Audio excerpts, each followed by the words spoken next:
يا ربي صل على محمد يا ربي صل عليه وسلم يا ربي صل على محمد يا ربي صل عليه وسلم يا ربي صل على محمد أشرف بدر في القول أشرف يا ربي صل على محمد يا ربي صل عليه وسلم يا ربي صل على. Assalamualaikum warahmatullahi wabarakatuh. Perkenalkan, nama saya Indriyono, saya dari Prodi MPI Manajemen Pendidikan Islam Angkatan kedua Sains Mandailing Natal. Baiklah, di video kali ini kita akan membahas sedikit tentang motivasi dalam organisasi guna untuk memenuhi mata kuliah tugas dari mata kuliah manajemen organisasi. Baiklah, sebelum kita lanjut ke pembahasan lebih lanjut, barangkali di antara kita masih banyak yang belum tahu apa itu definisi dari motivasi. Motivasi itu ialah suatu kondisi ataupun keadaan yang mendorong seseorang, yang merangsang seseorang, yang menggerakkan seseorang untuk melakukan sesuatu yang ia kerjakan supaya apa yang dia lakukan itu mudah untuk dicapai sesuai dengan keinginannya. Selanjutnya, motivasi dalam organisasi itu apa? Motivasi dalam suatu organisasi itu yaitu suatu kondisi ataupun keadaan dari dalam diri pribadi seseorang yang mendorong keinginan individu ataupun keinginan sebuah kelompok untuk melakukan kegiatan-kegiatan tertentu guna untuk mencapai tujuan dari organisasi yang telah direncanakan. Itulah motivasi dalam organisasi. Nah, di dalam kita berorganisasi tentu tidak asing lagi bagi kita seorang pemimpin.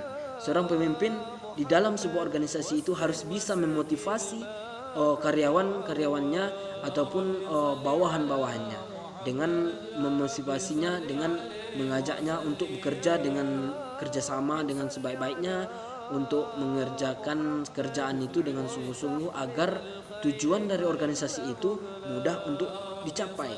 Itulah motivasi dari seorang pemimpin yang sesungguhnya.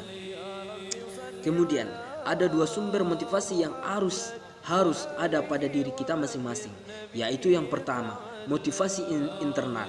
Motivasi internal itu apa? Motivasi internal itu yaitu motivasi yang berasal dari dalam diri kita, yang bisa jadi melalui perasaan kita, yang bisa jadi melalui pemikiran kita dan lain-lain.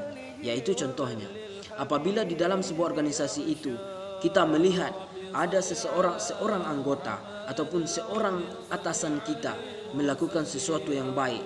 Contohnya di dalam keluarga, di luar organisasi itu dia melakukan hal-hal baik, seperti dia sering berinfak, dia selalu patuh dengan ibadah, selalu menjaga sholatnya.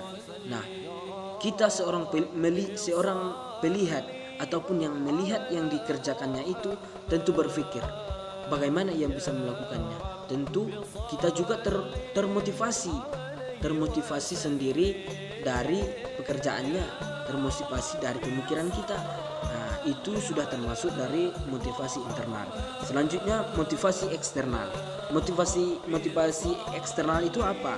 Motivasi eksternal itu yaitu motivasi yang berasal dari luar.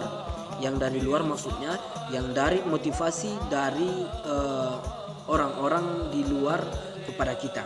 Contohnya di dalam sebuah organisasi itu, seorang pemimpin memotivasi kita dengan menyuruh kita untuk mengerjakan ini dengan baik, menggerakkan ini dengan baik sesuai dengan pekerjaan kita. Nah, itu sudah memotivasi kita, yaitu yang dinamakan dengan motivasi eksternal. Nah, barangkali cukup sekian yang dapat saya sampaikan. Mudah-mudahan kita dapat mengerti, dan mohon maaf kepada teman-teman guru dosen karena proses belajar. Terima kasih. Wassalamualaikum warahmatullahi wabarakatuh.